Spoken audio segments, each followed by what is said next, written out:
All right, so final panel. We've got about 40 minutes to talk, and we're going to change the topic a little bit. We're going to talk about what's going on in South Bend. Up until about on Monday, you couldn't even drive down Notre Dame Avenue. It was a dirt road like it looked like 100 years ago. They just paved it. They have completely ripped up that street and put in a $10 million path that goes 1.5 miles right down to the Morris Performing Arts Center, effectively connecting the front door of Notre Dame to downtown. That is an investment that has been made by the city of South Bend, and it should show you the importance of what's kind of happening in the city. There's new homes and condos everywhere. You're seeing houses being renovated. You're seeing apartment complexes being renovated. The resale market is absolutely out of control. Prices are skyrocketing. For the first time ever in Notre Dame's strategic framework that they issued last year, which is kind of their 10-year plan, one of the initiatives involves the city of South Bend. Notre Dame survived despite South Bend for a long time. Now Notre Dame is embracing South Bend in a meaningful way. And the part that really blew my mind was last year, South Bend got named as one of the top 25 places to live in America. It wasn't that long ago that South Bend was called a dead city. U.S. News and World Report called us a top 25 city. It is an amazing renaissance. It's cool to watch. We're all real estate people, so I wanted to talk about it, and I figured I'd bring the people that are making it happen. So Tom McGowan, President and CEO of Kite Realty, been very involved in what we're doing, what's been happening in South Bend. Rick Romano talked about what Kite's done, and Tom's going to talk a little bit more about it. Scott Ford, class of 2001. Scott is the executive director of Industry Labs at the Idea Center. Formerly, he was the executive director of the community investment for the city of South Bend under Mayor Pete. Scott has been involved in what's happening both from the Notre Dame and the South Bend side and has a unique perspective. And Josh Lugg, class of 21. Josh is president of Golden Legacy Partners, and I'm proud to say he's a fire graduate too. So, I mean, we're bringing it right up here, and Josh is very involved in this changing face of South Bend. So I think when you look at really where things started happening, it was about 20 years ago. And Tom, I'm looking at you because what you guys did with Eddy Street Commons is unique and extremely, the time that you did it, you guys brought on a lot of risks. So maybe you can kind of outline for folks how this whole project came together, public-private partnership, people involved, and what happened. Sure. First of all, thanks for having us. Eddy Street is it's a story within a story. And so we originally got involved because the university had asked various developers to submit RFPs, requests for proposals. So we came up to Notre Dame, assessed the site, and here's kind of the funny part of it. We got out of our cars, just went south of Angela, and kind of felt a little sandy area, and we asked, what is this? And so it was the coal ash. So over all these years, Notre Dame's power plant took the excess coal ash and distributed it across what is today Eddy Street Commons. So right away we were like, oh boy, yeah, this is probably going to be a little tougher than what we thought. And abandoned homes, I always tell people, no offense to the area previously, but dogs tied to trees, and it was a tough challenge. So that was kind of the first undertaking. And then what happened from there is the Notre Dame team started to lock in with us. And then the next step really became working with the university master architect, who was doing a tremendous job, and they were really re-envisioning the stadium where we are today, trying to figure out the museum, trying to figure out the hockey arena. How do we bring the university to the south? And that really made us feel good that we could be then the bridge between the university and the community. So we spent a tremendous amount of time with different organizations. Scott will give more detail, but we felt at the beginning that this would be a slam dunk, that neighbors, people within the community would say, hey, this is exactly what we need, is we need that bridge between the community and the university. But as we got to the zoning hearing, It was 5 hours long, and I have to say, Father Jenkins was there, and I looked at a few people. I go, we're not going to win. But we made some modifications and ultimately made it through that night. So then the next step became, what are we going to really do? What is the vision? And we knew it was going to be mixed use. And we felt to do a kind of a world-class university-based development, it needed to have all the food groups. So we started undertaking an office component, a retail component, apartments, a garage, and then for sale units. So it's fairly ambitious. So it sounded good. And then John Affleck Graves sicked 3 very intelligent real estate people on us, and we negotiated with Ed Coppola, the president of Macerch, the Coppola series. First of all, total violation on that one. Then Jerry Clays, the chairman of Heitman in Chicago, got worse after that. And then Fritz Duda, a hell of a real estate developer in LA. So we negotiated for quite some time. Our worry was we simply can't pay values off of a vision. And then we came around to a ground lease and still couldn't figure out the terms. And then we finally came to a conclusion that we'll do an elevator approach of value. So we ultimately locked in to a percentage of revenue off of the ground lease. So if we did poorly, university did poorly. We did well, university did well. So that was really the only way we were going to make that happen. So we got the master plan together, got it put together from a capital stack standpoint. Then the next gap was infrastructure. So we went out to Mayor Leckie, received a $35 million tax increment financing figure, which then allowed us to build a 1,200 space garage, which would then take away any concerns on parking. So that was great. It also allowed us to do the pretty streetscape that you see. So that was really how we got moving. We got the capital stack together. Then 3 months before we started, the GFC, the financial crisis hit it. We had a very difficult decision. We went public in 2004. We're in 2008, but we decided to throttle down. We did it based upon our structure and based upon the great history of Notre Dame. So through those components, we were able to lease up the office space. Somehow we talked Scott Malpass, the head of the endowment, to come, and then Lou Nani and his team came as well. None of that was planned. So the office went really well. The retail, which we kept at a fairly modest level of about 90,000, leased up nicely. And then the apartments really set the market in terms of rate in South Bend and really the region. So they did well. But then the next battle that took us to Napoleon Street, and it just dropped off. And at that point, we knew that we had to push this another 2 city blocks. So we went to some guy named Pete Buttigieg, your former boss, and we just said, Pete, we got to get another TIF. We got to make this happen. Here's the plan. And Pete, being a smart guy, said, I will do it, but you got to create jobs. Apartments are not creating the jobs. You get us the jobs, we'll make it happen.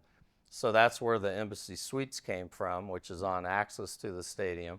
That satisfied the jobs. We issued another round of tax increment financing bonds, and then really took off, completed it. And then the third phase was Trader Joe's, which we worked very hard on. I mean, I spoke to the CEO of Trader Joe's, a heavy USC fan. We had a lot of fun. Oh. And, we pulled that off. So if you look at it in totality, office component, modest, 90,000, retail, modest. We have over 700 apartments. Everything's going extremely well. And then on top of that, where we went far better than we could ever imagine, is we've sold 250 condominiums. And I think anyone will tell you they have tripled in value and then some.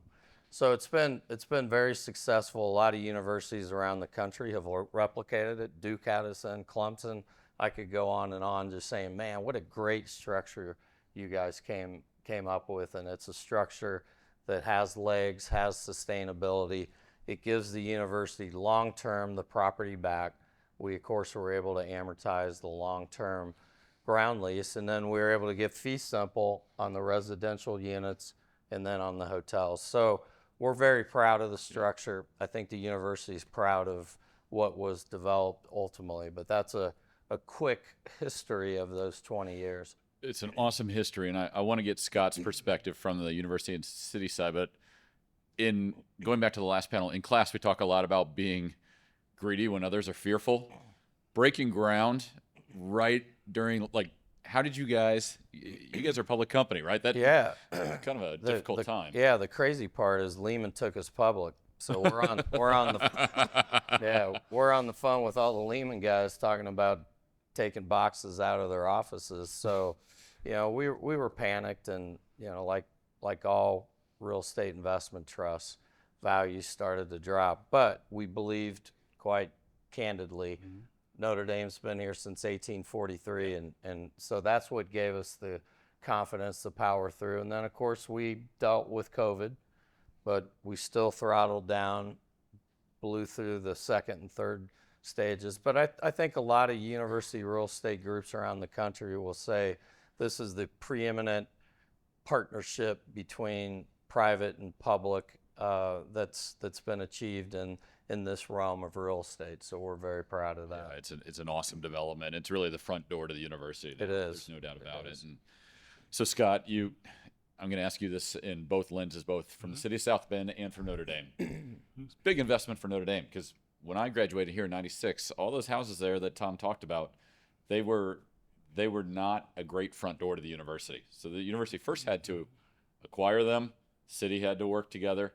Talk about it from that perspective of how the university and or the city approached this project and kind of starting to change what's going on around Notre Dame. Well, thank you. And I do want to, it's hard to overstate the significance of what Tom and his team have done. They literally created a market. You talk to any market specialist, market analyst, they will say, you would have told them, what? If you're going to try to build that. And so just kudos. I don't think that there had been a mixed-use urban development within 100 miles, basically Chicago, probably 40 years prior to that project. So again, it's pretty remarkable. I'll speak first to, I would say broadly, the frame of the university's role with its relationship with the community has really has changed over the years, and one that could go back to primarily defined by one of social responsibility, now to one of shared value. So it's when it just becomes a little bit more comprehensive, and that the recognition as a global research university, how absolutely critical it is in terms of the quality and caliber of the community and the opportunities in the community. So with that, along that path, there had been a success, a series of sort of changes, that have happened at the university, and in part with the great help of folks like Kite, and certainly under the leadership, I think, of Father Malloy, Monk Malloy, really beginning to open up campus. So you look at even to 2007, taking down the gates that used to be at the edge of campus, right? But the work in the Northeast. I forgot about those. Yeah, right. I mean, it really even physically changed the southern boundary, which was itself a recognition of that interface. I'd say that it'd be the Northeast neighborhood development preceded me from the university, right? This was happening at the city. But I think what was really impactful is the fact that you had the president of the university, you had the CEOs of 3 of the largest organizations, employers in the region, and neighborhood residents meeting on a regular basis for a long time. And they established sincere trust that enabled, I think, a lot of this activity to happen going forward. But the market definitely didn't trust it up front. And my understanding is some of those first homes on Notre Dame Avenue, you couldn't get a sort of market mortgage, right? So the university had to guarantee it. And certainly we've seen what's happened now in the value and the interest there. From the city standpoint, coming into it, in 2011, one of the top 10 dyingest cities, we looked at it, and Pete and I and others having this step back, the incentives and a lot of the offerings around communities are relatively uniform. What differentiates is clarity and speed of information. So how do we use data that we have and get to really straightforward math to help move projects forward? And I think that was itself just, we got down to a point we could calculate incentives in probably 90 seconds, right? And just help people get there in a consistent math and educate the elected officials of how we got there so they were that much more comfortable for it. We also, trying to help change the perception. We knew we had a gut instinct. There was a market and interest for urban housing in downtown. We had a variety of Class C office space. But how do you get that, which actually lends itself to lofts and these things. But to help move the needle, we brought in Zimmerman Vogt that have done about 500 studies. And they're unique because they do a constructed demand schedule where you don't have a market. They tell you what that market can be. And those studies are bankable. And when they presented that down to the rental rates, they said 1,000 units. This is in 2012, and a rental rate of getting to, I think, $1.79 by 2016, and we got there. Yeah. But if you had told anyone that in 2012, it's bonkers. But that was enough to help get some of the banks and others to step in and start to do that. And so that's an example there about how, from a municipal standpoint, you can look at it, create the clarity of information, make a business case for all of those. I think that really helped. One other thing is that as it relates to the community, because I do think the project as a whole, in working with your administration, is how do we give back to the community? And one of the ways we did that is through some of our TIF proceeds. We did all the infrastructure for the Triangle, which turned out to be a tremendously attractive neighborhood. We also put TIF into the Robinson Center. If any of you have not seen it, it's a remarkable facility. We made sure from a master plan standpoint, they had a great piece. And, you know, Kite was able to make investment there. It's a huge deal to the university. But when we did this, we really tried to figure out with the neighboring and blocking down the gates and make this a community and a location that everyone can enjoy themselves. So Notre Dame charged that with us. Mayor Pete made it very clear. We have to get these objectives accomplished. It's a really good point. And I think Father Malloy's leadership there early on was imperative and incredibly a lot of foresight, because as you said, this hadn't been done in a long time. And what that did is it set the table for what's happening now. And this is what I think is really cool. Josh Lugg and his partners, Josh graduated from Notre Dame in 2021, graduated again in 2022. He's got 2 degrees. He can go anywhere, work in any city that he wants to work in. And you and your partners chose to focus on South Bend and to set up shop and start a real estate firm from scratch. Josh, why did you guys decide on that, and how's it been so far? Yeah, a lot of the groundwork was laid by Tom and Scott and a lot of other players in the market. For us, it made sense because we had 2 investment theses. One is we live here, we know this area, we know the neighborhoods. My other partners, they would run the neighborhoods at night. I would walk, being a former offensive lineman. But the other thing is, hey, Notre Dame is here, and Notre Dame is not going anywhere. It doesn't matter who the next president is. Doesn't matter if Notre Dame loses to Marshall or if it wins a national championship. Notre Dame is going to be here, and it employs a lot of great people, and it brings families back around. This university is unique, where alumni want to come back. They want to live in the community. There's a lot of working professionals now that find this area attractive. And so when we started here about 19 months ago from today, it was a place where it was like, if we're going to have success, it has to be somewhere we're comfortable. We can't go into another market as small guppies and think we're going to have success. We have to be in a place where we can have relationships with the people down at the city building, at Notre Dame, that help us drive forward. And so Golden Legacy, really our thing is we fell forward at the right times into an awesome position. And it wasn't us tripping over ourselves. It was a lot of great influence around us that had our back and were pushing us forward to live our dream, play our game, not sell our souls as something that we didn't really have a good passion for. And talk about the type of projects that you guys are doing at Golden Legacy, Josh. Yeah, being 19 months in, it took a long time for us to find the right one. We didn't want to be those guys that immediately saw a deal and signed an LOI and closed, and great, we did a deal. It took a long time for us, to the point where last Thursday was our first major acquisition.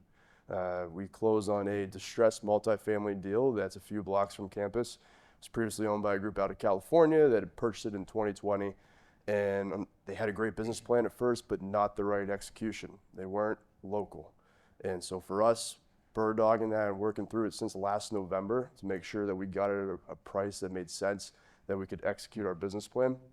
It's been a really great week because our whole team has been around. We have a team of 8 right now that can really execute the game plans that's set forth. We want to get into development as well, so we're looking at a location east of campus that has been absolutely distressed in every means possible for a long time. We hope to bring that forward very, very soon so that we're creating these communities that people want to live in. One of our biggest things, we live local, but we also hire local. I love working with local subcontractors, and it makes them want to put more work. They're more passionate about these projects that we're building because they're going to see it on their way to work every day. The location where we're going to build some condos, there's 60,000 cars a day that pass there. Those subcontractors want their name tied to that as something they're proud of. So for us, like, that's why we're here. We have a great passion for it. People often ask, like, well, what's the next market? It's like, hey, when we get there, we will. For right now, we feel we're doing a really good job in the Notre Dame market, and we just want to be really good in the present. Josh, did you solicit capital locally or nationally for this project? It was national. We brought in a lot of private capital, that people that went to Notre Dame, so a lot of alums that left and then decided that they didn't want to be in the stock market, they didn't want to be in bonds, they wanted to invest private capital back into South Bend. We have some awesome local players that are involved. I think there's probably 8 LPs in this crowd right now, so I'm a little nervous, but It's pretty good.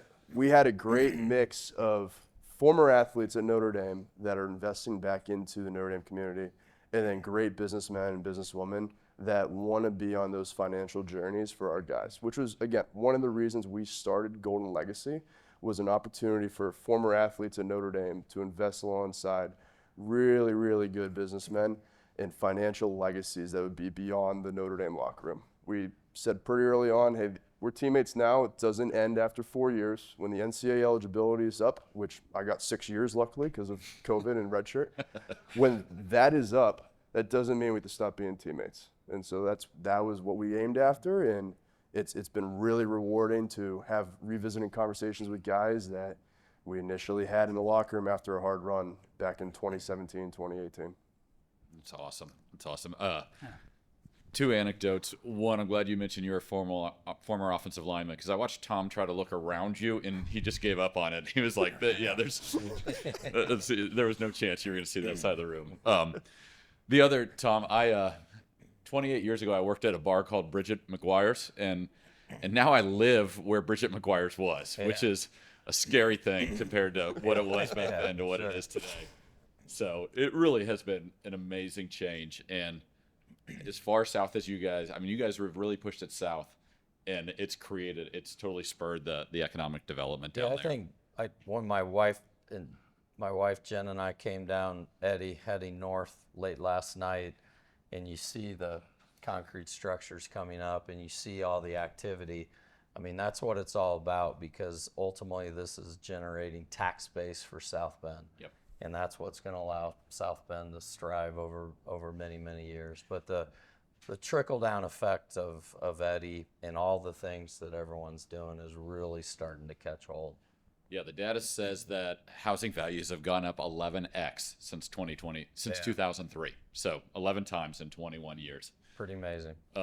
It is absolutely amazing. You know, but what's happening in South Bend, it's not just around the campus. It's actually happening across the city, and I think that's really important too. And I'll start with a statistic that Shannon Cullen, the University Vice President, shares a lot, is that 70% of the faculty at Notre Dame are from 2-income families. Okay, and so we're a small market. So in order to attract new faculty, you know, if it's the wife that's a faculty, the husband's got to be able to find a job in an industry, and vice versa. So we need to create jobs, and I'm really excited about the university's expansion into downtown. I don't know, many of you have heard that Notre Dame just bought the South Bend Tribune building. Then on top of that, got a very nice grant from the Eli Lilly Foundation. Scott, could you talk a little bit about that? I mean, this is right in your wheelhouse, and I couldn't be more exciting, and it's an electric spot to be in right now at that seam between campus and community. As you mentioned, looking at the university's growth and its aspirations, and as documented in things like the strategic framework, the ability for the university to really reach its access a greater share of its mission is absolutely tied to the capacity of the region, right? And that ties to talent. We're in the third smallest market of a tier 1 private research university. And so that is the ability to attract and retain top talent, top students, staff, and others is absolutely fundamental. It's a top 3 enterprise issue. So Shannon asked me a couple years ago, where should we strategically invest? And that led to a journey of benchmarking with about 8 universities across the country. Where had they taken, what were the steps that they made that were of shared interest, both that really excelled in terms of their academic goals and aspirations in a way that generated jobs and economic activity in their communities. And it really hovered around this concept of an innovation district, right? And those lessons there are one that it really benefits by being in an urban walkable center. Programming is critical. We are very evidently not solving a space issue, right, in our region. We've got oodles of space on campus. There's some space in the market. This is an economic development and applied research play. It needs to reflect a university priority and a regional priority. The distance between the Morris Inn and the Morris Performing Arts Center is shorter than the distance from the Water Tower Place to Grant Park. So when you think about the psychological distance right now, it might be a little bit bigger, but because of the good work of things like Eddy Street Commons and the Northeast neighborhood, that distance is shortening and shortening. And we know that there's hard pressed to think of a project that can have a bigger multiplier for the community and for the university. So phase 1 we're looking at encompasses the former Tribune as well as at least one new building of around 90 to 100,000 square feet in addition to it. But the thought is that this will catalyze a sort of a broader development. The focus up front from an intentional programming, those activities need to rhyme with the opportunities in industry, both local and nationally. It needs to reflect university priority, an area of growth and investment, and those activities that really benefit from external access. And so really focusing on an effort of applied computational science, data science, data analytics, commercialization, and some other industry-facing activities will anchor that. A key lesson from places like Duke and Durham that Tom knows so well, and those folks, universities should never be more than half of a building, right? So that this is not about Notre Dame taking over downtown. Rather, this is helping to seed and catalyze the market. So by getting a university, and Scott Seelig at Duke, great advice. Duke's always the first to sign a letter of intent, the last to sign a lease. And that is definitely his line. And you take you get up to 50%. That's enough to help move things towards closing the financing gap, but also creates an opportunity to attract and bring in some net new. So we couldn't be more thrilled. We're still there's a lot happening right now, sausage making up front, but I think everyone hold on to your hats. It's gonna be exciting.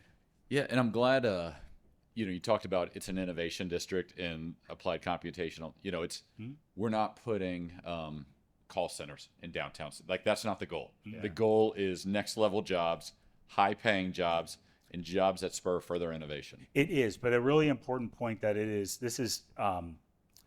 about economic well-being across the spectrum. Yeah. So it also will be an anchor for programs like the McKenna Center's South Bend Entrepreneurs and Adversity Program. And there are some other activities as well that kind of across this whole spectrum, it's going to be a generator for economic opportunities for the entire community. Yeah, and one of the things that doesn't get talked about a lot, but I think it's really interesting, is what they've done with the South Shore Line, with the double track. South Shore Line has been going from South Bend to Chicago for 80 years. They just completely redid it so they can run 20 more trains a day. Wow. These trains are, they've got Wi-Fi, they've got power. They take 109 minutes to get from South Bend into the Loop in Chicago. And so it's connecting these two cities in a meaningful way. And in a post-COVID world where you're not really locked into going to the same office every day, all of a sudden South Bend becomes a little bit of a bedroom community to Chicago. Now, that's an extreme that you're not going to commute that every day, but it connects those two in a way that is meaningful, and price of real estate in South Bend is a little bit more attractive than the price of real estate in some places in Chicago. So there's bigger pieces that are coming from that. And then Josh, I've talked to you a number of times, and you've being local, you've got your finger on the pulse. Like, there's a lot of companies moving here right now, and you know this better than anybody. Maybe you can share a little bit on what's out there. Yeah, I've been in the news with Indiana. You see Amazon's coming in, GMC and Samsung, Microsoft to the northeast. Microsoft's also additionally outside St. Joe County to the west. This area is attractive for outside industry to move in. And I said our investment thesis, it's about Notre Dame and about living local. Well, really helps too that we have some massive players that are moving the market for their data centers. Mainly being water table's really high, land's cheap, and the energy's there to support it. I think there's an unbelievable opportunity for these companies to move in, great new personnel that are going to love and cherish these communities. And there's also opportunities for them to elevate the household incomes of a lot of families that are here. I think that's something that Microsoft has been vocal about, of saying, hey, our plan is not to bring in outside labor, but elevate the average household income within St. Joe County itself. And so that makes us excited. It also helps us with underwriting and understanding what product is needed, right? Like, we're going to tap out at something here. Student housing's getting there. And so for us, it's, well, let's focus on affordable luxury and communities that fit those that are moving into the area. I'm not sure if GMC has announced it yet, but they're bringing international people to St. Joseph County. And so for us, it doesn't make sense to build product that looks like the Midwest, right? So it's how do we work with local home builders, general contractors, and make something that those that are coming to our community feel welcomed and appreciated. You said something that's music to my ears, affordable luxury. And so basically that's value add renovation. And what's the income gaps that you guys are trying to satisfy? We're looking for household incomes $80,000 to $90,000, which right now is perfect for this community. From the jobs that are moving in, there's going to be a lot more of those security jobs, those in electrical engineering, and that's really what we're targeting. Makes sense. I think the 2024 Firefall Kickoff is going to be known as like the year of the data center, because I think every panel has talked about data centers. Here's this, Tough not to talk about data. Yeah, right. and you may have heard earlier, but I believe, correct me if I'm wrong, was it 6 years ago? Indiana was 8 years ago. We were at sixth in available capacity in terms of we had that much, and now it's flipped. We're like 45th. Yeah. Because of all of these centers coming online, which is fascinating, right? Yeah, it's actually interesting. If you go to a conference that truly focuses on data centers, and Josh said it, it's about available power, it's about cheap land, and available power being the tough part. Yeah. And then the water table is really interesting too, because you got to cool these things. You put it all together, and where we're located, Northwest Indiana and Southwest Michigan, it's perfect for what what the industry is looking at. I never thought Amazon was going to move into St. Joe County or Microsoft, and they're doing it in a meaningful way. And that's natural resources that we have. We'll take it, and it's gonna change, and it's going to bring more jobs here. To Josh's point, we're going to need more housing, but it can't all be brand new stuff. I love the Foundry, but I mean those rents are high. It is. Yeah, It's gotten expensive. I would agree. Yeah, and so like how do we create housing for the folks that are they're a network ops guy at one of those data centers? And I think that's the part that's going to be the next challenge. And I think this is just me riffing on this, but 15 years ago when I heard about the goal to tear down 1,000 houses, it made sense to me, because you can replace those houses with homes that are affordable. And the city of South Bend, I think, is doing some unique incentives too for affordable housing. Yeah, and keep your eyes peeled. A really fascinating effort right now. It's a partnership uniquely between St. Joe, Elkhart, and Marshall counties. They put out a significant proposal to establish a land bank and a housing development authority. And those that are familiar with it, it will clear title, do all kinds of things with the housing, and we'll be able to aggregate large parcels in these urban areas for redevelopment, for housing at scale, which will be, I think, a real exciting thing for the region. Yeah. I'd like to learn a little more about that. All All right, I'm going to open it up to questions to see if anyone has any questions from this group. I think I see one. Oh, just happy with what you heard. Fantastic. I'm Rick Williams. Forgive my red and black because I'm an alumni of NIU's graduate school, MBA. But I've been a Notre Damer for the last 4 years with the Architect School, Mendoza. I'm on the board at the Bartolo. And this morning, listening to presentations at the Idea Center.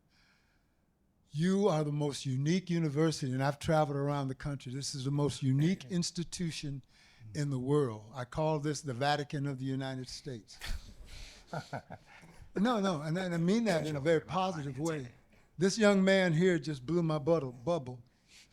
Every Tuesday morning, I meet with Steve Smith and Tony Horwitz with the IT company over at the American Pancake House in Roseland with Mike Schultz, the president of Roseland, talking about some new development. Now I know who the developer is. And we talk about how we can make Roseland the gateway to Notre Dame. And I told him about when I was a director at Oakland County, Michigan with Brooks Patterson, and how we introduced Automation Alley and all these innovative pieces. And I always sit back and I say, Scott, what's happening? Something new. I love what's happening. This is the best panel I've ever had, and I've been at all of the church properties. I want to say to you, Tom, you and Pat Matthews and Steve Smith and all of you guys that have been a part of this, and the minority community that was doing development, there was no exploitation. A lot of people thought it was all regentification. I know for a fact that that's not the case. It was a cooperative effort, and I want you to, you need to echo that because across the country, many developers exploited folks in communities. That was not the case.